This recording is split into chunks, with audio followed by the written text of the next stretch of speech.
আজ তোমাদের শোনাচ্ছি শরৎচন্দ্র চট্টোপাধ্যায়ের বছর 50 পূর্বের একটা দিনের কাহিনী। ঠ্যাঙাড়ের কথা অনেকেই শুনেছ এবং আমাদের মতো যারা তারা দেখেছেও অনেকে। 50-60 বছর আগেও পশ্চিমবাংলায় অর্থাৎ হুগলি, বর্ধমান প্রভৃতি জেলায় এদের উপদ্রব ছিল খুব বেশি। তারও আগে অর্থাৎ ঠাকুমাদের যুগে শুনেছি লোক চলাচলের প্রায় কোনো পথই সন্ধ্যার পরে পথিকের পক্ষে নিরাপদ ছিল না। দল বেঁধে পথের ধারে ঝোপঝাড়ে লুকিয়ে থাকতো, হাতে থাকতো বড় বড় লাঠি আর কাঁচা বাঁশের ভারী ছোট ছোট খেঁটে, তাকে বলতো পাবড়া। পথিক চলে গেলে তার পা লক্ষ্য করে পিছন থেকে ছুঁড়ে মারতো সেই পাবড়া। অতর্কিতে পায়ে চোট খেয়ে সে যখন পথের উপর মুখ থুবড়ে পড়তো তখন সকলে ছুটে এসে দুমদাম করে লাঠি মেরে তার জীবন শেষ করে দিত। এদের হাতে প্রাণ দিয়েছে এমন অনেক লোককে আমি নিজের চোখেই দেখেছি। ছেলেবেলায় আমার মাছ ধরার বাতিক ছিল খুব বেশি। অবশ্য মস্ত ব্যাপার নয়, পুঁটি, চেলা প্রভৃতি ছোট ছোট মাছ। ভোর না হতেই তাই ছিপ হাতে নদীতে গিয়ে হাজির হতাম। বড়শিতে টোপ গেঁথে সেগুলো ধরার ছিল আমার বড় আনন্দ। একলা নদীর তীরে মাছের সন্ধানে ঘুরতে ঘুরতে কতদিন দেখেছি কাদায় শ্যাওলায় মাখামাখি মানুষের মৃতদেহ। এর জন্য কখনো দেখিনি পুলিশ আসতে, কখনো দেখিনি গ্রামের কেউ গিয়ে থানায় খবর দিয়ে এসেছে। এ ঝঞ্ঝাট কে করে? চিরদিন শুনে আসছে তারা পুলিশ ঘাঁটাতে নেই, তার ত্রিসীমানার মধ্যে যাওয়াও বিপজ্জনক। আমার বয়স তখন বছর 12। সকালে ছুটির দিনে ঘরের মধ্যে লুকিয়ে বসে ঘুড়ি তৈরি করছি। কানে গেল ওপাড়ার নয়ন বাগদির গলা।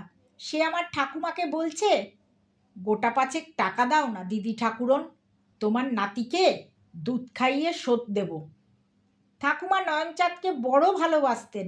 জিজ্ঞেস করলেন, হঠাৎ টাকার কি দরকার হলো নয়ন? সে বললে, একটা ভালো গরু আনবো দিদি, বসন্তপুরে পিসিমার বাড়ি। পিস্তুত ভাই বলে পাঠিয়েছে 4-5টা গরু সে রাখতে পারছে না, আমাকে একটা দেবে। কিছু নেবে না জানি, তবু গোটা 5 টাকা সঙ্গে রাখা ভালো। ঠাকুমা আর কিছু না বলে 5টা টাকা এনে তার হাতে দিলেন। সে প্রণাম করে চলে গেল। আমি শুনেছিলাম বসন্তপুরে ভালো ছিপ পাওয়া যায়, সুতরাং নিঃশব্দে তার সঙ্গ নিলাম। মাইল 2 কাঁচা পথ পেরিয়ে গ্র্যান্ড ট্রাঙ্ক রোড ধরে বসন্তপুরে যেতে হয়। মাইলখানিক গিয়ে কি জানি কেন হঠাৎ পিছনে চেয়ে নয়ন দেখে আমি। ভয়ানক রাগ করলে, বললে আমার জন্য সে 10খানা ছিপ কেটে আনবে। তবু কোনো মতে আমি ফিরে যেতে রাজি হলাম না। অনেক কাকুতি মিনতি করলাম, কিন্তু সে শুনলে না। আমাকে ধরে জোর করে বাড়িতে ফিরিয়ে নিয়ে এলো। কান্নাকাটিতে ঠাকুমা একটু নরম হলেন বটে, কিন্তু নয়নচাঁদ কিছুতে সম্মত হলো না।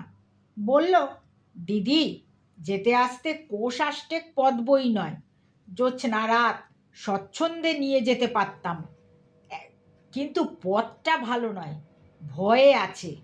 বেলাবেলি যদি ফিরতে না পারি তখন একলা গরু সামলাবো না ছেলে সামলাবো না নিজেকে সামলাবো, কি করব বলো তো দিদি? পথে ভয়টা যে কি তা এই অঞ্চলের সবাই জানে। ঠাকুমা একেবারে বেঁকে দাঁড়ালেন, বললেন, না, কখনো না। যদি পালিয়ে যাস তোর স্কুলের মাস্টারমশাইকে চিঠি লিখে পাঠাবো, তিনি 50 ঘা বেদ দেবেন। নিরুপায় হয়ে আমি তখন অন্য ফন্দি আটলাম। নয়ন চলে গেলে পুকুরে নিয়ে আসি বলে তেল মেখে গামছা নিয়ে বেরিয়ে পড়লাম। নদীর ধারে ধারে বন জঙ্গল আর আম কাঁঠাল বাগানের ভিতর দিয়ে মাইল 2-2.5 ছুটতে ছুটতে যেখানটায় আমাদের কাঁচা রাস্তা এসে পাকা রাস্তায় মিলেছে সেইখানটায় এসে দাঁড়িয়ে রইলাম। মিনিট 10 পরে দেখি নয়ন আসছে। সে আমাকে দেখে প্রথমটা খুব বকলে, তারপর আমি কি করে এসেছি শুনে হেসে ফেললে। বললে, চলো ঠাকুর, যা অদেষ্টে আছে তাই হবে, এত দূর এসে আর তো ফিরতে পারি নে। নয়নদা সাতগার একটা দোকান থেকে মুড়ি মুড়কি বাতাসা কিনে আমার কোচার খুঁটে বেঁধে দিলে। খেতে খেতে প্রায় দুপুরবেলা দুজনে বসন্তপুরে এসে ওর পিসির বাড়িতে পৌঁছলাম। পিসির অবস্থা সচ্ছল, বাড়ির নিচেই কুন্তি নদী, ছোট কিন্তু জল আছে, জোয়ার ভাটা খেলে। স্নান করে এলাম, ওদের বড় বউ কলাপাতায় চিড়ে গুড় দুধ কলা দিয়ে ফলারের জোগাড় করে দিলে। খাওয়া হলে নয়নের পিসি বললে, ছেলে মানুষ 4-5 কোষ পথ হেঁটে এসেছে, আবার যেতে হবে, এখন শুয়ে একটু ঘুমুক, তারপরে বেলা পড়লে যাবে খন। তার ছোট ছেলে ছিপ কেটে আনতে চলে গেল। নয়ন আর আমি দুজনেই পথ হেঁটে এমনই ক্লান্ত হয়েছিলাম যে আমাদের ঘুম যখন ভাঙলো তখন 4টে বেজে গেছে। বেলার দিকে চেয়ে নয়নদা একটু চিন্তিত হলো, কিন্তু মুখে কিছু বললে না। মিনিট 10-এর মধ্যেই আমরা বেরিয়ে পড়লাম। যাবার সময় সে প্রণামী বলে পিসিকে টাকা 5টা দিতে গেল, কিন্তু তিনি নিলেন না, ফিরিয়ে দিলেন। বললেন, তোর ছেলে মেয়েদের বাতাসা কিনে দিস। আমার কাঁধে ছিপের তারা, নয়নের বাঁ হাতে গরুর দড়ি, ডান হাতে 4 হাত লম্বা বাঁশের লাঠি। কিন্তু গরু নিয়ে অত দ্রুত চলা যায় না। কোষ 2 যেতে না যেতেই সন্ধ্যা উতরে আকাশের চাঁদ দেখা দিলে। রাস্তার দুধারেই বড় বড় অশ্বত্থ বট আর পাকুড় গাছ ডালে ডালে মাথায় মাথায় ঠেকে এক হয়ে আছে। পথ অন্ধকার, শুধু কেবল পাতার ফাঁকে ফাঁকে জ্যোৎস্নার ম্লান আলো স্থানে স্থানে পথের উপরে এসে পড়েছে।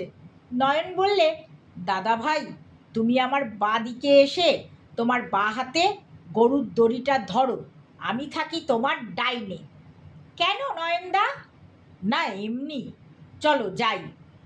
আমি ছেলে মানুষ হলেও বুঝতে পারলাম নয়নদার কণ্ঠস্বরে উদ্বেগ পরিপূর্ণ। বন জঙ্গল ক্রমশ আরও ঘন হয়ে এলো।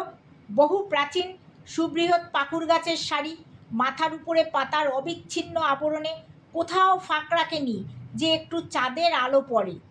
সন্ধ্যায় কৃষাণ বালকেরা এই পথেই গরুর পাল নিয়ে বাড়ি গেছে, তাদের খুরের ধুলো এখনও নাকে মুখে ঢুকছে। এমন সময় সুমুখে হাত 50-60 দূরে বিদীর্ণ কণ্ঠের ডাক এলো, বাবা গো, মেরে ফেললে গো, কে কোথায় আছো, রক্ষে করো। সঙ্গে সঙ্গে লাঠির ধূপধাপ দুমদাম ধূপধাপ দুমদাম শব্দ, তারপরে সমস্ত নীরব। নয়নদা স্তব্ধ হয়ে দাঁড়িয়ে বললে, যাহ, শেষ হয়ে গেল। কি শেষ হলো নয়নদা? একটা মানুষ। চলো দাদা ভাই, আমরা একটু সাবধানে যাই। গরু বাঁয়ে, নয়নদা ডাইনে, আমি উভয়ের মাঝখানে। ছেলেবেলা থেকে শুনে আসছি, দেখেও আসছি মাঝে মাঝে, সুতরাং বালক হলেও বুঝলাম সমস্ত। কে কোথায় আছো রক্ষে করো তখনও যেন দোকানে বেজে চলেছে। ভয়ে ভয়ে বললাম, নয়নদা, ওরা যে সব সামনে দাঁড়িয়ে, আমরা যাব কি করে, মারে যদি? না দাদা ভাই, আমি থাকতে মারবে না, ওরা ঠ্যাঙারে কি না, আমাদের দেখলেই পালাবে, ওরা ভারী ভীতু। গরু, আমি আর নয়নচাঁদ তিনজনে ধীরে ধীরে এগোতে লাগলাম। ভয়ে আমার পা কাঁপছে, নিঃশ্বাস ফেলতে পারিনি, এমনই অবস্থা। গাছের ছায়া আর ধুলোর আধারে এতক্ষণ কিচ্ছু দেখা যায়নি। 15-20 হাত এগিয়ে আসতেই চোখে পড়ল জন 5-6 লোক, যেন ছুটে গিয়ে পাকুড় গাছের আড়ালে লুকোলো। নয়নদা হঠাৎ দাঁড়িয়ে পড়ে হাঁক দিলে, সে কি ভয়ানক গলা! বললে, খবরদার বলছি তোদের, বামুনের ছেলে সঙ্গে আছে, পাবড়া ছুঁড়ে মারলে তোদের একটাকেও জ্যান্ত রাখবো না, এই সাবধান করে দিলাম। কেউ জবাব দিলে না। আমরা আরও খানিকটা এগিয়ে এসে দেখি একটা লোক উপুর হয়ে রাস্তার ধুলোয় পড়ে। অল্প স্বল্প চাঁদের আলো তার গায়ে লেগেছে। নয়নদা ঝুঁকে দেখে হাই হাই করে উঠল। তার নাক দিয়ে, কান দিয়ে, মুখ দিয়ে রক্ত ঝরে পড়ছে, শুধু পা দুটো তখনও থরথর করে কাঁপছে। কাঁধের ভিক্ষের ঝুলিটি তখনও কাঁধে, কিন্তু চালগুলো ছড়িয়ে পড়েছে ধুলোয়।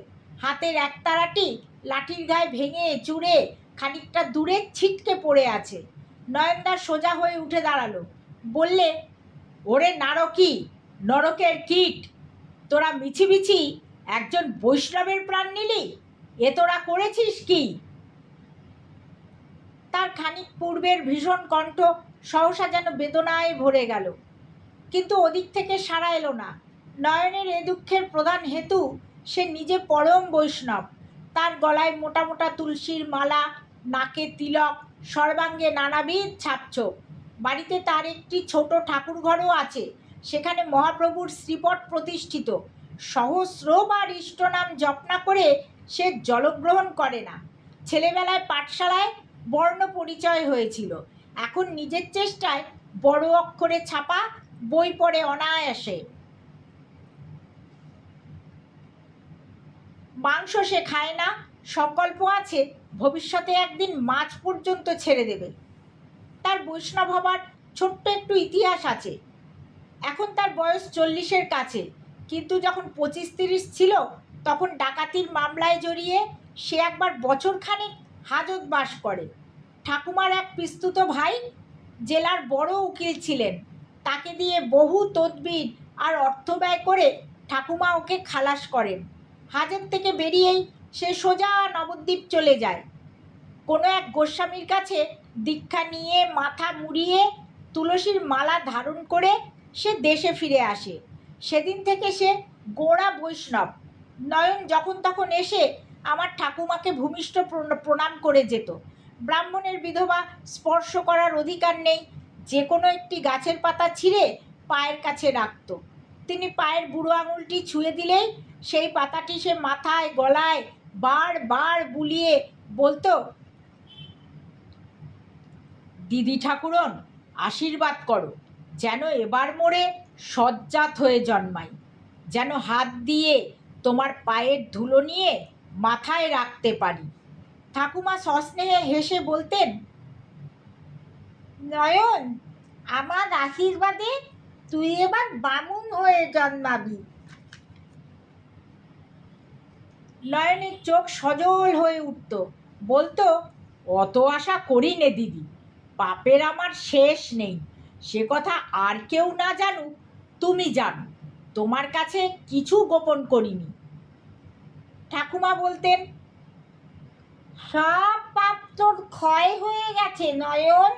তোর মতো ভক্তিমান ভগবত বিশ্বাসী কজন সংসারে আছে? এ পথ কখনো ছাড়িস নে রে, পরকালের ভাবনা তোর নেই। নয়ন চোখ মুছতে মুছতে চলে যেত। ঠাকুমা হেঁকে বলতেন, কাল যদি প্রসাদ পেয়ে যাস নয়ন, ভুলিস নে যেন। এসব আমি নিজের চোখে কতবার দেখেছি। যে বৈষ্ণবের সে প্রাণপণে সেবা করে, তার হত্যায় যে মর্মান্তিক ক্রুদ্ধ আর বিচলিত হবে, তাতে বিস্ময়ের কিছু নেই। বললে, নিরীহ বৈষ্ণব ভিক্ষে করে সন্ধেবেলায় ঘরে ফিরছিল, ওর কাছে কি পাবি যে মেরে ফেললি বলতো? 2 ঘন্টা 4 ঘন্টার বেশি তো নয়, ইচ্ছে করে তোদেরও এমনি ঠেঙিয়ে মারি। এবার গাছের আড়াল থেকে জবাব এলো, 2 ঘন্টাই হোক আর 4 ঘন্টাই হোক, দেয় কে রে? তোর 14 পুরুষের ভাগ্যি যে এ যাত্রা বেঁচে গেলি। ধম্মকথা শোনাতে হবে না, পালা পালা। কথা তার শেষ না হতেই নয়ন যেন বাঘের মতো গর্জে উঠল, বটে রে, পালাবো তোদের ভয়ে। তখন ট্যাগ থেকে 5টা টাকা বার করে এ হাতের টাকা ঝনঝন করে ও হাতের মুঠোয় নিয়ে বললে, এতগুলো টাকার মায়া আজ ছাড়িস নে, বলে দিলাম। পারিস তো সবাই একসঙ্গে এসে নিয়ে যা, কিন্তু ফের সাবধান করে দিই, আমার বাবা ঠাকুরের গায়ে যদি কুটোর আঁচল লাগে তো তোদের সব কটাকে জন্মের মতো রাস্তায় শুইয়ে রেখে তবে ঘরে যাব। শেতলার নয়ন ছাতি আমি, আর কেউ নয়। বলি নাম শুনেছিস, না এমনি লাঠি হাতে ভিখিরি মেরে বেড়াস? শিয়াল কুকুরের বাচ্চারা। গাছের তলায় একেবারে স্তব্ধ। মিনিট দুই স্থির থেকে নয়ন পুনরায় অধিকতর কটু সম্ভাষণে হাত দিলে। কিরে, আসবি না? টাকাগুলো ট্যাকে নিয়েই ঘরে যাব। কোনো জবাব নেই। পথের উপরে দু তিন গাছা পাপড়া পড়েছিল। নয়ন একে একে কুড়িয়ে সেগুলো সংগ্রহ করে বলল, চলো দাদা, এবার ঘরে যাই। রাত হয়ে এলো। তোমার ঠাকুমা হয়তো কত ভাবছেন। ওরা সব শিয়াল কুকুরের ছানা বই তো নয়, মানুষের কাছে আসবে কেন? তুমি এক গাছা ছি পাতে তেড়ে গেলেও সবাই ছুটে পালাবে দাদা ভাই। ইতিমধ্যে আমার ভয় ঘুচে সাহস বেড়ে গিয়েছিল। বললাম, যাবো তেরে নয়নদা? নয়ন হেসে ফেললে। হা হা হা হা হা হা হা হা হা হা হা। বললে, থাকগে দাদা, কাজ নেই, কামড়ে দিতে পারে। আমরা আবার পথ চলতে লাগলাম। নয়নের মুখে কথা নেই। আমার একটা প্রশ্নেরও সে হা না ছাড়া জবাব দেয় না। খানিকটা এগিয়েই একটা বড় গাছতলার অন্ধকার ছায়ায় এসে সে থমকে দাঁড়ালো। বলল, না দাদা ভাই, চোখে দেখে ছেড়ে যাওয়া হবে না। বামুন বৈষ্ণবের প্রাণ নেওয়ার শোধ আমি দেব। কি করে শোধ দেবে নয়নদা? এক বেটাকেও কি ধরতে পারবো না? তখন দুজনে মিলে তারেও ঠেঙিয়ে মারব। ঠেঙিয়ে মারার আনন্দে আমি প্রায় আত্মহারা হয়ে উঠলাম, একটা নতুন ধরনের খেলার মতো। ওদের সম্বন্ধে কত ভয়ঙ্কর কথাই না শুনেছিলাম, কিন্তু সবই মিছে। নয়নদা যেতে দিলে না, নইলে আমিই তেড়ে গিয়ে নিশ্চয়ই একটাকে ধরে ফেলতে পারতাম। বললাম, নয়নদা, তুমি বেশ করে এক বেটাকে ধরে থেকো, আমি একাই ঠেঙিয়ে মারব। কিন্তু আমার ছিপ যদি ভেঙে যায়? নয়ন পুনরায় হেসে বললে, হা হা হা হা হা হা হা হা হা হা হা হা। ছিপের ঘায়ে মরবে না দাদা, এই লাঠিটা নাও। বলে সে পাপড়ার এক গাছা আমার হাতে দিয়ে বললে, গরু নিয়ে এইখানে একটু দাঁড়াও দাদা ভাই, আমি এখনই দু এক বেটাকে ধরে আনছি। কিন্তু চেঁচামেচি কান্নাকাটি শুনে ভয় পেও না যেন। না, ভয় কি, এই তো হাতে লাঠি রইল। নয়ন বাকি পাপড়া দুটো বগলে চেপে ধরলে। তার বড় লাঠিটা রইল ডান হাতে। তারপরে রাস্তা ছেড়ে বনের ধার ঘেঁষে হামাগুড়ি দিয়ে ফিরে চলল সেই দিকে। ঠ্যাঙাড়েরা ঠাউরে ছিল, আমরা চলে গেছি। নিশ্চিন্ত হয়ে ফিরে এসে সেই মৃত ভিখিরির ট্যাক হাতড়ে ঝুলি ঝেড়ে তারা খুঁজে দেখছিল কি আছে। হঠাৎ একজনের চোখে পড়ল অনতি দূরে গাছের আড়ালে দাঁড়িয়ে নয়ন। সভয়ে চেঁচিয়ে উঠল, কে রে দাঁড়িয়ে ওখানে? আমি নয়ন ছাতি। অমনি দাঁড়িয়ে থাক, ছুটে পালাবি কি মরবি? কথা শেষ না হতেই অনেকগুলো পায়ের ছুটোছুটি শুনতে পেলাম। প্রায় সঙ্গে সঙ্গেই অস্ফুট আর্তস্বরে কেঁদে উঠে কে যেন হুড়মুড় করে একটা ঝোপের উপর পড়ে গেল। নয়ন চেঁচিয়ে বললে, এক বেটারে পেয়েছি দাদা ভাই, আরগুলো পালালো। আমি চেঁচিয়ে বললাম, ওকে ধরে আনো নয়নদা, আমি ঠেঙিয়ে মারবো, তুমি মেরে ফেলো না যেন। না দাদা, তুমিই মেরো। মিনিট দুই পরে দেখি একটা লোক খোঁড়াতে খোঁড়াতে আসছে, তার পিছনে নয়নচাঁদ। কাছে এসে হাউমাউ করে কেঁদে উঠে আমার পা জড়িয়ে ধরলে। নয়ন টান মেরে তাকে তুলে দাঁড় করালে। এখন তার মূর্তি দেখে আমি ভয়ে শিউরে উঠলাম। মুখে তার কালি মাখানো, তাতে সাদা সাদা চুনের ফোঁটা দেওয়া, যেমন রোগা তেমনই লম্বা, পরনে শতছিন্ন ন্যাকড়া, তখনও কাঁদছিল। তার গালে নয়ন প্রচণ্ড এক চড় মেরে বললে, চুপ কর, যা জিজ্ঞাসা করি সত্যি জবাব দে। কজন ছিলি? তাদের কি নাম? কোথায় ঘর বল। লোকটা প্রথমে বলতে চাইল না, কিন্তু পিঠে একটা গুঁতো খেয়ে সঙ্গীদের নাম ধাম গড়গড় করে বলে গেল। নয়ন বললে, মনে থাকবে, ভুলবো না। এখন বল, বৈষ্ণব ঠাকুর পড়ে গেলে নিজে তুই কঘা বাড়ি দিয়েছিলি? 5-7 ঘা হবে বোধ হয়। 5-7 ঘাই সই। এবার ঠিক তেমনি করে শো, যেমন করে বোস্টন ঠাকুরকে শুয়ে থাকতে দেখলাম। দাদা ভাই এগিয়ে এসো, ওই খেটে দিয়ে 5-7 ঘায়েই সাবার করা চাই, কিন্তু দেখবো কেমন হাতের জোর। তুই বেটা দেরি করছিস কেন, শুয়ে পড়। বলেই তার কান ধরে টেনে রাস্তায় বসালে, আর নিজে সে শোবার আগেই প্রচণ্ড গোটা 2-3 লাথি পিঠে মেরে পথের ধুলোর পরে লুটিয়ে দিলে। বললে, দেরি করো না দাদা, মাথার তাক করে মারো, 2-3 ঘাড় বেশি লাগবে না। ভয়ে হাত পা কাঁপতে লাগলো আমার। কাঁদো কাঁদো হয়ে বললাম, আমি পারবো না নয়নদা। পারবে না? তবে আমিই শেষ করে দিই। না না নয়নদা, মেরো না, মেরো না। চলো ওকে বেঁধে নিয়ে থানায় ধরিয়ে দিই গে। শুনে নয়নদা যেন চমকে উঠল। থানায়? পুলিশের হাতে? হ্যাঁ, ও যেমন মানুষ মেরেছে, তারাও তেমনি ওকে ফাঁসি দিই। নয়ন খানিকক্ষণ চুপ করে রইল। তারপরে তাকে একটা লাঠির ঠেলা দিয়ে বললে, ওরে ওঠ। কিন্তু কোনো সাড়া নেই। নয়ন বললে, ব্যাটা মরে গেল নাকি? যে দুর্বল সিং, 2 দিন হয়তো পেটে এক মুঠো অন্নও নেই, আবার পথে এসেছে লোক ঠ্যাঙাতে। যা বেটা দূর হ, উঠে ঘরকে যা। সে কিন্তু তেমনই পড়ে রইল। নয়ন তখন হেঁট হয়ে তার নাকে হাত দিয়ে বললে, না, মরেনি, অজ্ঞান হয়ে আছে। জ্ঞান হলে আপনিই ঘরে যাবে। চলো দাদা, আমরাও ঘরে যাই, অনেক দেরি হয়ে গেল, ঠাকুমা ভাবছে। পথে যেতে যেতে বললাম, কেন ছেড়ে দিলে নয়নদা? পুলিশে ধরিয়ে দিলে বেশ হতো। কেন দাদা ভাই? বেশ ফাঁসি হয়ে যেত। খুন করলে ফাঁসি হয়, আমাদের পড়ার বইয়ে লেখা আছে। আছে নাকি দাদা? আছে বই কি, চলো না, বাড়ি গিয়ে তোমাকে বই খুলে দেখিয়ে দেব।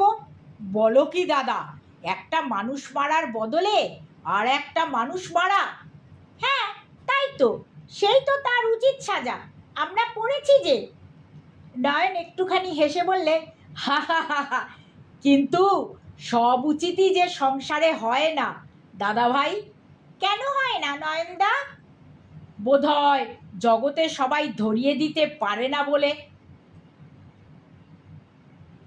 আচ্ছা নয়নদা, ওরা ফিরে গিয়ে আবার তো মানুষ মারবে। না দাদা, আর মারবে না। আমি বেঁচে থাকতে এ কাজ ওরা আর কখনো করবে না। কিন্তু ওরা তো বেঁচে গেল, শাস্তি তো হলো না। কি জানি, হবে হয়তো একদিন। আমি তো এর উত্তর জানি না দাদা ভাই, তোমার ঠাকুমা জানেন। তুমি বড় হলে তাকে একদিন জিজ্ঞেস করো। আমার কিন্তু বড় হবার সবুর সইল না। বাড়িতে পা দিয়েই সমস্ত বিবরণ, অঙ্গ প্রত্যঙ্গের যথোচিত সঞ্চালনে আমাদের ঠ্যাঙারে বিজয় কাহিনী বর্ণনা করে ঠাকুমাকে সবিস্তারে বুঝিয়ে দিলাম যে গরু কিনতে গিয়ে আজ কী কাণ্ডটাই না ঘটেছিল। আগাগোড়া মন দিয়ে শুনে তিনি কেবল একটা নিঃশ্বাস ফেলে আমাকে বুকের কাছে টেনে নিয়ে স্তব্ধ হয়ে রইলেন। নয়ন এতক্ষণ চুপ করে শুনছিল। আমার বলা শেষ হতে টাকা 5টি ঠাকুমার পায়ের কাছে রেখে বললে, গরুটা এমনিই পেলাম, তোমার টাকা তোমার কাছেই ফিরে এলো দিদি। না নিলেন পিসিমা, না নিলে তোমার মেজ বউয়ের ভাইদের দল পথে। ঠাকুমা একটু হেসে বললেন, দেখা হলে মেজ বউকে জানাবো, কিন্তু ও টাকা আমিও নেব না নয়ন। ও তো ঠাকুরের ভোগে লাগাগে যা। কিন্তু একটা কথা আজ তোকে বলি নয়ন, এখনো তুই তেমন বস্তম হতে পারলি নে রে। কেন দিদি? তারা কি টাকা বাজিয়ে লোক ভোলায়? ধর যদি লোভ সামলাতে না পেরে ছুটে আসতো, তাহলে আরও গোটা ৫-৬ মরত। তাতে নয়নের পাপের বোঝায় কতটুকুই বা ভার চাপত দিদি। ঠাকুমা চুপ করে রইলেন।